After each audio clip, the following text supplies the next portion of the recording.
This video is sponsored by Opera GX. Do you use the internet? That's a trick question. I know you do. Do you like playing video games? Another trick question. Gamers are always talking about the newest graphics card or processor or console to upgrade their arsenal, but what about upgrading your browser?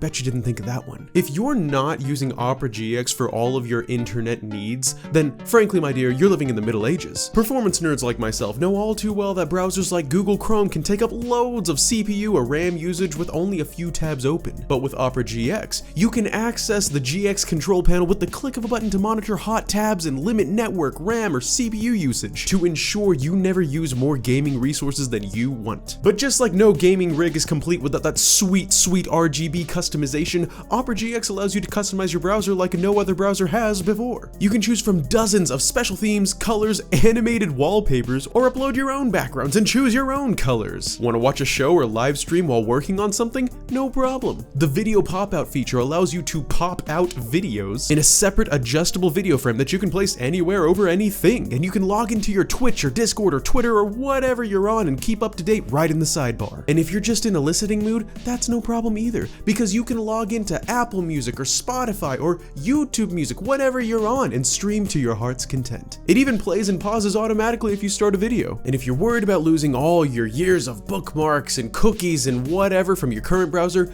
don't be, because you can just use the quick import tool to bring everything over from whatever browser you're using now. Easy peasy. So, gamer, if you're interested in upgrading your browser, click the link in the description below to download Opera GX today completely for free. And now, on to the video.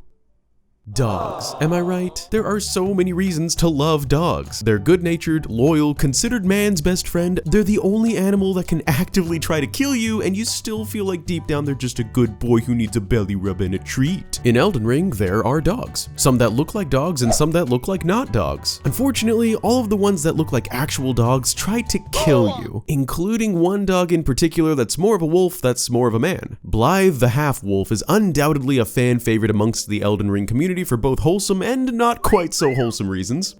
But as pretty much everyone knows by now, his story does not end well for himself or, quite frankly, for you, because you end up having to put him down. But lots of fans are left wondering what caused this downfall of the prior good boy's character. Was he conscious when this happened? Did he knowingly decide to try and end your existence? Buckle up and get the tissues out, because in this video I'm going to explain the story and end of Blaidd the Half Wolf, and it might just break your heart. You've been warned. To explain what happened with Blaidd, we have to start by explaining who he is, and to do that we have to explain what he is. Blaidd is the shadow of Ranni the Witch, but not like, you know, a shadow in real life, and not like the shadow from Peter Pan either. In Elden Ring, a shadow is an individual or entity that protects the person it is assigned to and follows them everywhere. You know, like a shadow. You can even summon up shadows to defend yourself with a few different methods in game, such as the White Shadow's Lure Ash of War or the Alluring Pot. Although these are just temporary shadows and they don't stick around for very long. However, every Empyrean, which Ranni the Witch is, gets a living, permanent shadow assigned to them. And no, I'm not going to go into what makes an Empyrean because of its debatable nature, but if you'd like my full thoughts on it, I believe I go the most in-depth with that subject at the beginning of my Ranni video, actually, so feel free to check that out. But anyway, each Empyrean is chosen by their own two fingers in order to serve an outer god. And to ensure that the Empyrean is alive and well, their two fingers will give them a shadow to protect them. Queen Marika, who obviously is an Empyrean, had a shadow named Malekith, who is referred to as her half-brother, although we don't know if that implies that there's a shared blood between them or if it's more of a step-sibling situation. Since Ranni's shadow Blaidd is not her blood brother, according to Iji, he was accepted and adopted by Rennala, Ranni's mother, and was raised with Ranni and is referred to as Ranni's step-brother. They even enjoyed playing together like proper siblings. One other detail about shadows in the game that's also unclear is whether they are living beings or are just fabrications of two fingers. According to the armor of Vargrim the Raging Wolf, wolves are shadows of Empyreans. This makes sense since Malekith is a dude-like wolf and Blaidd is a wolf-like dude. But also according to the armor, Vargrim aspired to be a shadow himself, which apparently is why he wore the white wolf pelt on his helmet. Also, this is a super side note, but there are so many cool little details in the game, it's hard to separate all of them. As you can see, Vargrim fights with what looks to be a Godslayer's greatsword. In case you didn't know, that is the very sword from which the Godskin Apostles' black flame originates. It was used by the leader of the Godskin Apostles, the Gloam-Eyed Queen, who, get this, was also said to be an Empyrean chosen by her own 2 fingers. If you want my theory on the Gloam-Eyed Queen and who she was, check out my Melina video, but I just thought it was a really cool find to see this regular man, Vargrim, who aspired to be a shadow of an Empyrean, use the weapon of an Empyrean. The reason why I brought him up though was that he was clearly an actual human being who simply wanted to be a wolf, a shadow. It's possible that this means that this, plus the fact that Malekith is called Marika's half-brother, means the status of being a shadow is something that can be attained by anybody. But on the flip side, the fact that Vargrim was still only aspiring to be a shadow and wasn't actually a shadow yet could also be proof of the fact that you can never actually be one unless you're born one. I mean, clearly shadows are not 100% human, and Ranni does say pretty blatantly that Blaidd was created by the fingers, and shadows come with a certain programming from the fingers, which I will get to in just a bit, so I personally am of the latter opinion that shadows are created beings with no physical mother or father. Anyway, back to Blaidd. He was given to Ranni from the fingers to protect her while she does the will of the fingers. Emphasis on that last part there. Thing is, after not too long, Ranni decided that she wanted nothing to do with the fingers and devised a plan to separate herself from the destiny they wrote for her against her will. Again, for more info on her story and her motivations, feel free to watch my Ranni Explained video. In a nutshell though, she decided that the only way to rid herself of the influence of the fingers would be to kill her mortal flesh, which is why she infamously stole the Rune of Death and cast away her physical body, while sealing her spirit to the doll that you see in the game. Now remember what I said about shadows coming with certain programming? See, Blaidd was able to grow up with Ranni as if he was her actual brother, and in doing so, he grew to love her more than anything. And we know he loved her out of actual love and not some sort of pre-programming, not only because of the fact that he was raised with her, but also because when she decided to delve into cold magic, which is considered heresy and anti the will of the fingers, by the way, he started wearing a cloak, because even though the cold bothered him anyway, which may or may not be a Frozen reference, he refused to leave her side. But the programming of a shadow lies dormant until absolutely necessary, and it kicks in only if the shadow's master, the Empyrean, defies the will of the fingers. E.G. tells us that if this happens, the Empyrean's shadow will go mad and instead try to kill the Empyrean. Thing is, when Ranni defied the Golden Order and shed her mortal flesh long ago, Blaidd's love for his sister was so strong that he was able to completely defy his own programming as a shadow and remain loyal, at least for the time being. Fast forward an unknown amount of time, and this is when you, the player, come into the picture. When you first meet Blaidd, which is up to how you progress in the game, you come into contact with him first deep underground, where he is attempting to enter the eternal city of Nokron and receive a certain relic essential to Lady Ranni's mission. But he admits that he's a bit stumped and is unsure of how to progress. He was also stumped as to why 9 out of 10 regular viewers of mine are actually not subscribed to the channel. Okay, he might not have said that, but I definitely am. To the 90% of you watching, please consider subscribing. Help us grow the channel, increase the reach, do lots of good stuff, and you can always subscribe later.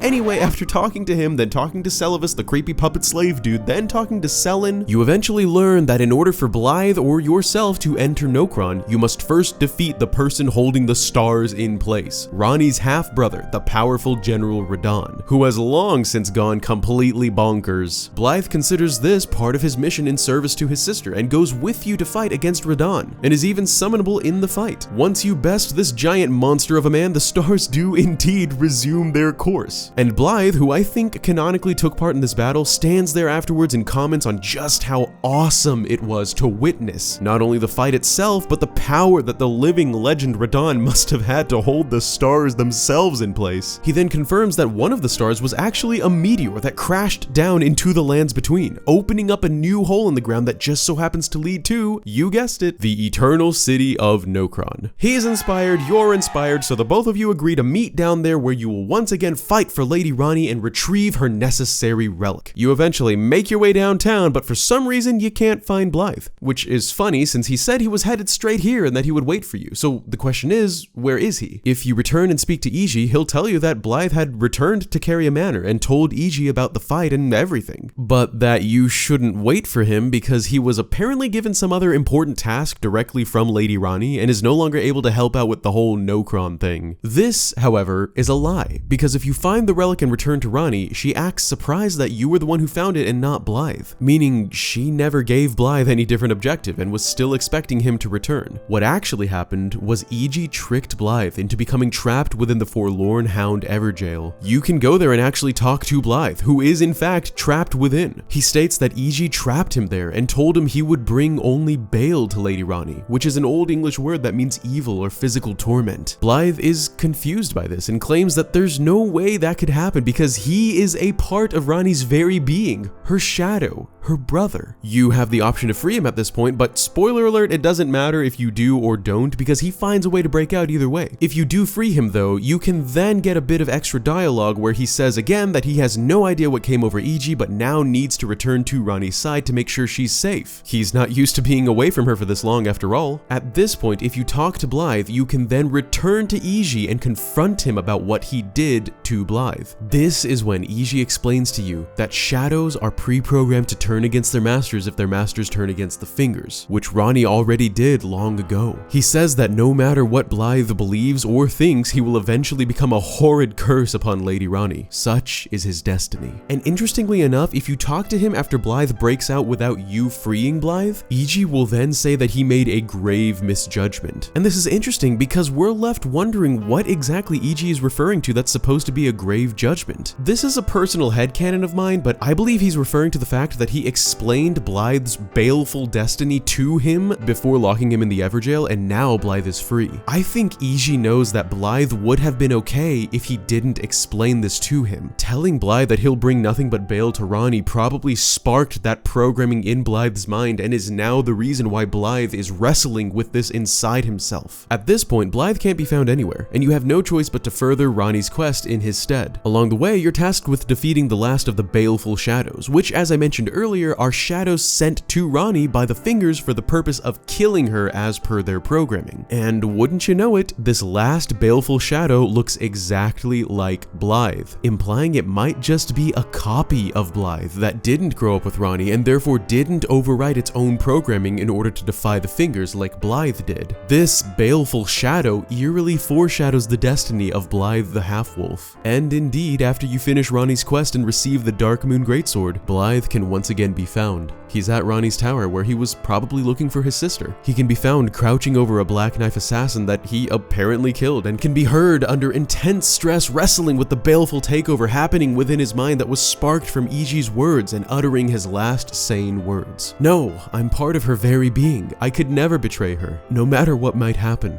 Ranni, she needs me. And then he succumbs to his baleful destiny that he was always meant to become. And then, tragically, you have to put him down, just like that copy baleful assassin before him. Blaidd's story was one of love and insurmountable loyalty that was plagued with inevitable corruption because of the will of the fingers. And at the end of his life, he was left confused and heartbroken that he ended up becoming an assassin and bale to the very person he loved most in this world. A betrayal to her and to himself. But at least his cloak kept him warm all the way until the end. And that is the story of Blaidd the Half Wolf and his tragic downfall. But anyway, what did you guys think? Is Blaidd your favorite character from Elden Ring? If not, who is? And who do you want to hear about next? Let me know in the comments below. That's all I've got for this one, so you'll have to excuse me, I'm gonna go cry it out now. I hope you have a wonderful rest of your day after you cry it out. This is Bandit, looking forward to seeing you next time, and signing out. Peace!